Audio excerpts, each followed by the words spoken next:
Hi, my name is Hannah. Welcome back to my channel for another one of the best videos of the year. I recently uploaded my very best nonfiction reads from 2024, and this video is going to go over the 24 best fiction reads that I have read in the year of 2024. So I'm really excited to talk about these books. As you can see, new filming location for the day. We have painted more room, so we are trying out this wall. So let's jump into the books, and we are going to start with just our general, literary fiction kind of books. The first book that I want to talk about is a bit of a mystery. This book is called Stolen by Ann-Helén Laestadius, and this is a Swedish novel. We have our main character who is in a family of reindeer herders, and their family is being targeted by a lot of hate from the community, and their reindeer are being killed. You have those elements of the crime and trying to get the police to take it seriously, and you also have an interesting look into the life of a more modern day indigenous person in Sweden. And I think this was really interesting, especially because you can see some of the similarities between how these people in Sweden have been treated and how indigenous peoples throughout the world have been treated. And it was really well done and a very interesting one about a place that I don't know a ton about. It is a translated novel on the theme of books by indigenous authors. I have Indian Horse by Richard Wagamese, and this is following our main character who is in a very difficult part of life, and the only way he feels like he can get past it is by telling his story and being able to work through the difficulties in his past. And we hear about his past growing up in a native family in Canada and then being forced to go to a residential school. And this book focuses a lot on hockey, but it isn't a book about hockey, and it was so meaningful and heartfelt, and the way that it was written just was so touching. It made me cry. And Richard Wagamese is one of these authors that somehow manages to sound so profound and so wise. He has some really wonderful insights into life, and you can feel like you have grown and learned from the experiences shared. It's not just sharing for the sake of sharing, but sharing with the understanding and the growth. And this book was just a beautiful work of fiction. The next book is called The Heaven and Earth Grocery Store by James McBride. This is following a community that has Black residents and immigrant Jewish residents, and when the state is trying to institutionalize a young deaf boy, the community bands together. And I loved this book. It was really heartwarming. It had a lot of very difficult subjects that it discussed. It went into some of the nitty-gritty of, what it would be like to be in one of those institutions and the racism and the prejudices that these people had to deal with. But it was really heartwarming to have this tale of community, and the important thing is coming together. And I thought it was really lovely and affirming, even though it did deal with some difficult subjects, and the writing was beautiful as well. Now, this next one was a bit of a strange one. I read Sorrow and Bliss by Meg Mason. It was a strange book in that I started out being a little bit bored, and this is dealing with our main character, and she has some mental health problems. She feels like something is wrong, and she is just trying to deal with this going through, and she learns life lessons along the way. I don't really know. It started out really slow for me, and I thought about putting it down many times, and by the time I got to the end, it was so moving and so deep, dealing with these very human struggles that she has and this very unnamed illness that she struggled with her whole life, and being able to piece that together. It was a beautiful book. It's one you have to stick with, but it pays off, and you don't think, wow, if only the author had written the first part better. No, by the end, you feel like the whole thing was worthwhile and that you needed to go through it. And it has some beautiful insights. I highly recommend you try it, but just know that you need to stick with it, because once you stick with it, by the end, it is such a beautiful read. This book I recommended to so many people because it was just a little different. We have Trust by Hernan Diaz, and this book is separated out into different parts. We start out with a fictionalized novel about a Wall Street tycoon and his wife, and you get this kind of sensationalized novel at the beginning, and it's really engaging but kind of over the top. And then you get a personal history that the man the book was based on is writing to be a rebuttal, and it's an unfinished kind of personal history. Then you get the perspective of the woman that he hired to write this personal history for him, and then you get the journals of the wife. And I thought that it was so fascinating to see the story from these different perspectives and really try to understand who was telling the truth and what bits of truth do we get based on different perspectives that we see stories through.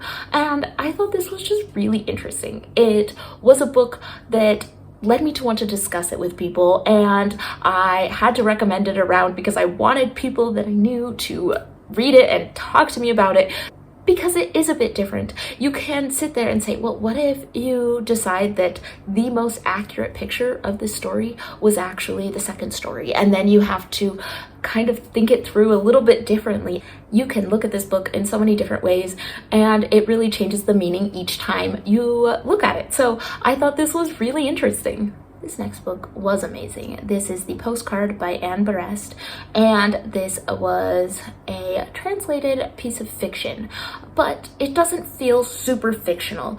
This is based on a lot of real life events, but the author is using fiction as a way to tell this story and really bring it to life.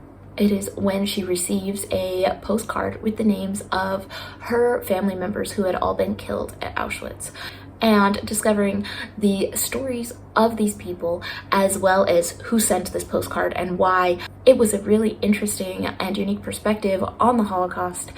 And so I am kind of a sucker for books where people are trying to discover their roots and their family, and I think this one was just really well done.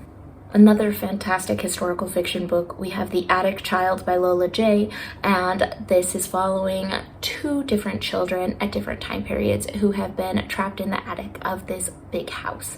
We have a boy who is taken from his homeland to be an unpaid servant to a wealthy English explorer, and you follow his story.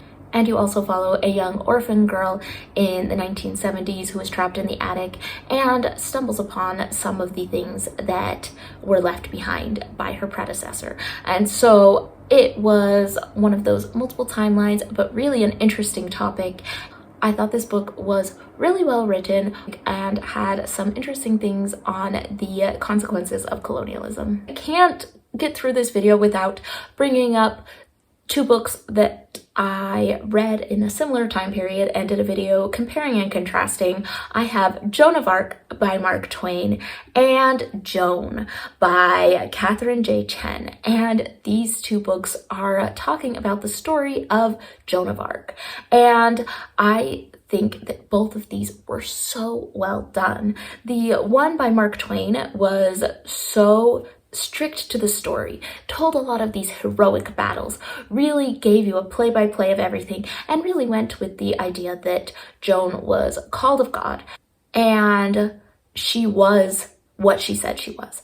And the book Joan took it from a slightly different lens, and it doesn't mean that Joan wasn't as extraordinary as in Joan of Arc, but it focused more on Joan as a person and really humanized her. And I really enjoyed this one as well. And so I think both of these books about Joan of Arc were just great. If you want a good look at these stories, I recommend either of these.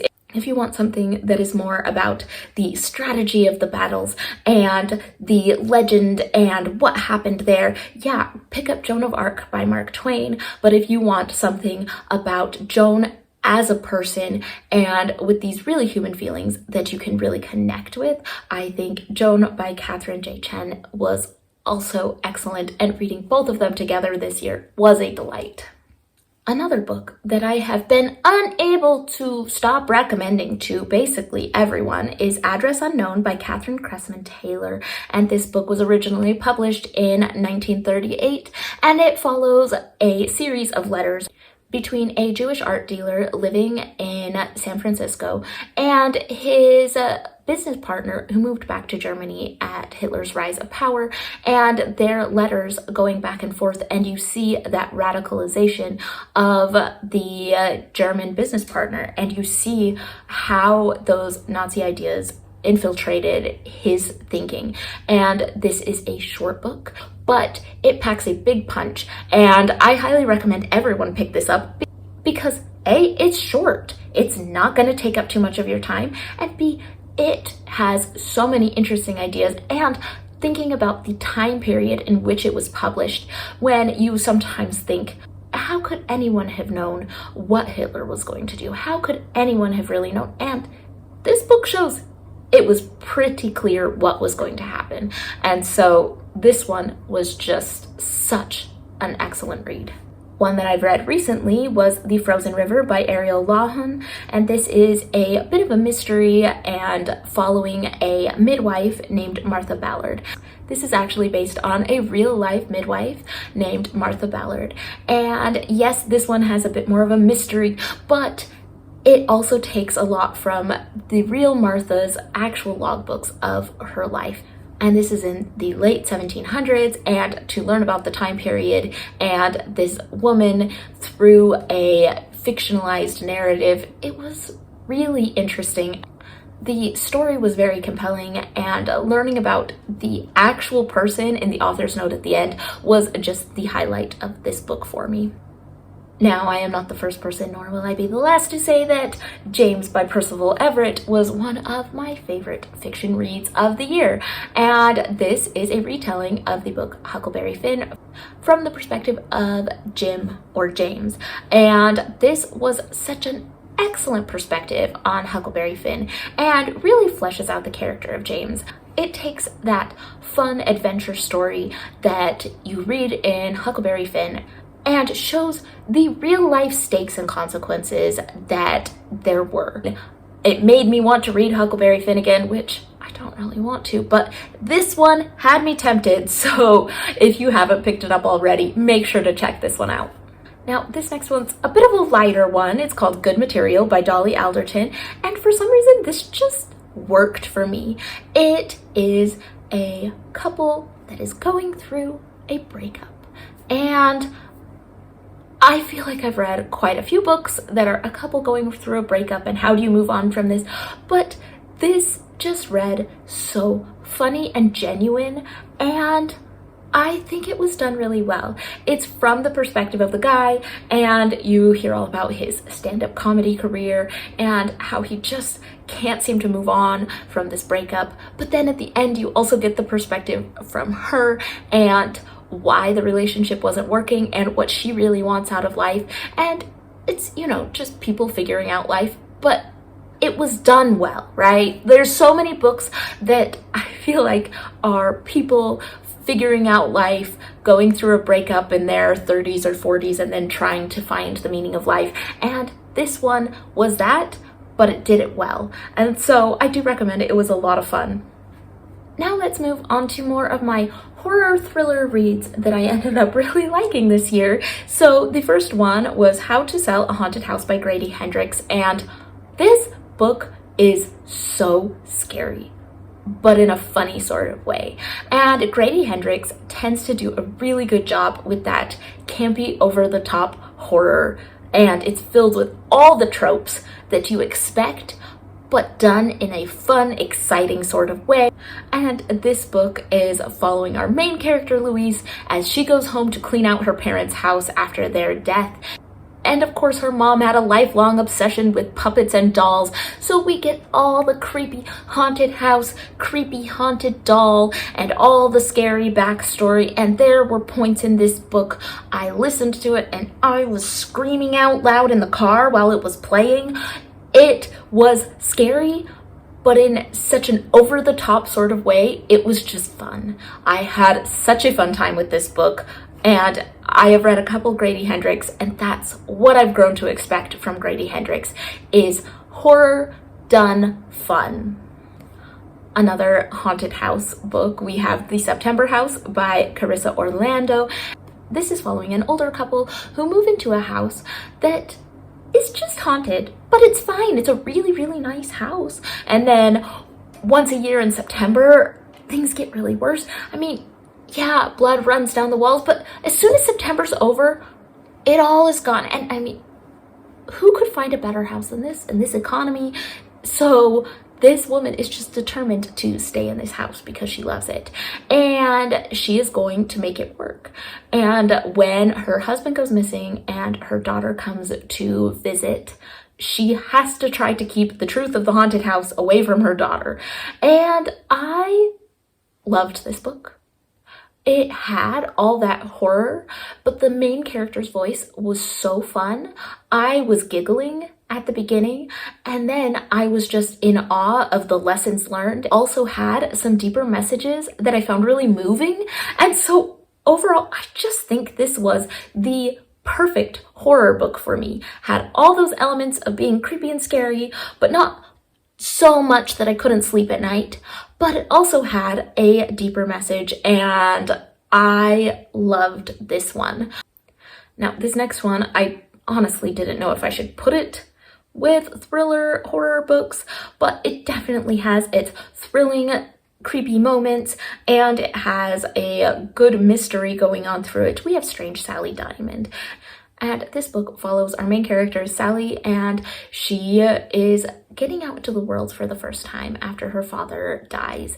And she struggles to make these connections, but she is going to go out and learn about the world and make friends.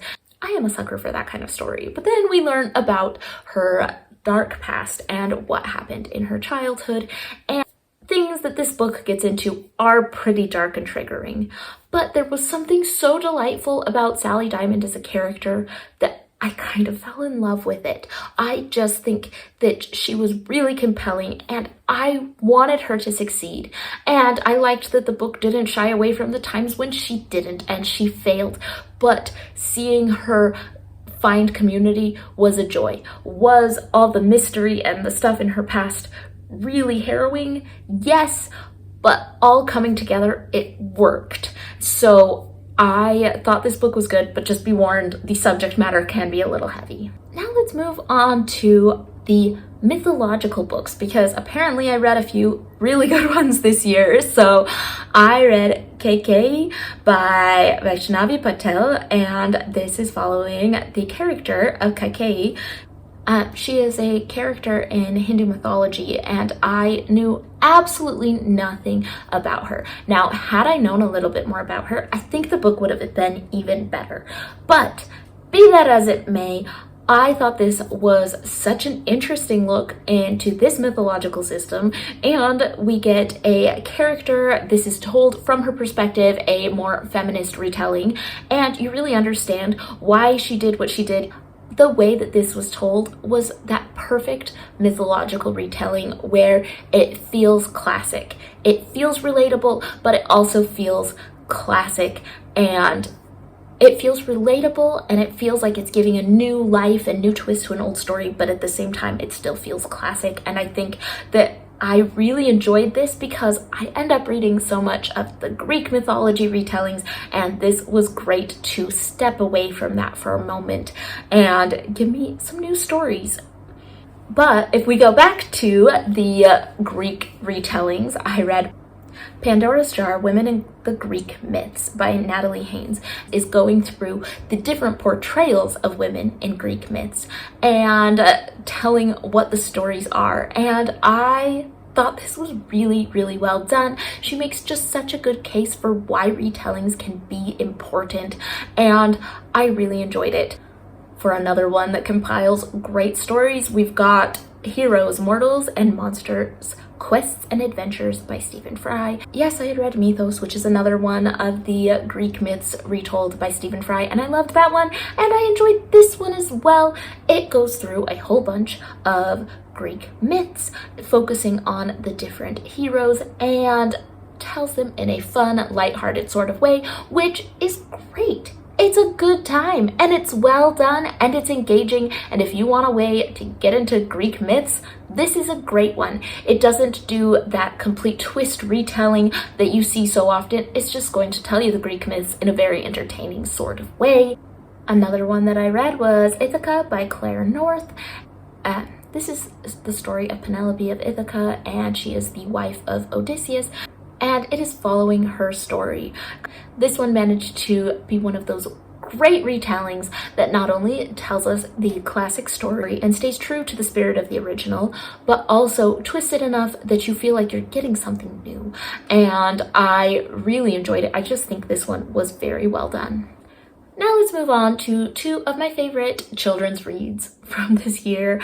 I read Holes by Louis Sacker to my daughter, and oh my heavens, did I have fun. I love the movie too, with Sigourney Weaver and Shia LaBeouf. I thought that movie was so great and so true to the spirit of the book, and this book was a delight to read out loud. I had so much fun revisiting it. I sometimes don't like when I revisit some of my childhood favorites because they haven't held up, but Holes holds up. It was great. I had so much fun. If you haven't read it, you are following Stanley Yelnats, who is accused of a crime he does not commit and is sent to Camp Green Lake, where there is no lake and it's not green, and he is sentenced to dig holes all day in the hot sun. So this was a fun time and such a fun read aloud. Another book that I did read to my daughters, but I guess it's more classified as young adult. I read Sabriel by Garth Nix, and yes, we are almost done with the trilogy, but just revisiting this first one was so fun. You get to visit the Old Kingdom and Sabriel with her powers to walk in death and help the dead rest, and she has to save the kingdom, and I loved this. It held up so well, and this is a fantastic fantasy trilogy. I am having such a fun time with the last one. Yes, these are marketed to young adults, and that is the right age category. Yes, I'm reading them to my 8-year-old, but as an adult, I do see a couple pages I skim through a little bit because they can get a little dark or aimed towards a slightly older audience, but they are so well done, and I am having a fantastic time reading them out loud, so Sabriel has been a delight this year. And now let's tack on two more fun books. We have Other Birds by Sarah Addison Allen. This is following our main character, Zoe, who comes to this small island to claim the apartment that her mother left behind when she died, and she makes friends in this beautiful little apartment complex, and they all have their own secrets and stories, and it all comes together, and it has some moments of magical realism, and is just heartwarming and sweet, and sometimes you need a book that just is kind of heartwarming and sweet. Is it anything that is the most life-changing, moving thing? No, but I just adored it. I had a great time. I do recommend if you want something to just brighten up your day. And finally, on the topic of books to brighten up your day, I read the book Somewhere Beyond the Sea by T.J. Klune, which is a sequel to The House in the Cerulean Sea, and it was delightful. It was everything you would want from a sequel. You read the first one, you fall in love with it, and this one was just that warm hug that you would hope to get from reading the sequel. And so I really did enjoy it. And those are my 24 best fiction reads of 2024. So if you have read any of these books, let me know in the comments down below. I would love to hear what you think of these books. And if you haven't already, make sure to check out the 24 best non-fiction books that I have read in 2024. I have had a fantastic reading year with some really good books. Thank you so much for joining me on my reading journey, and I will see you all on the next one.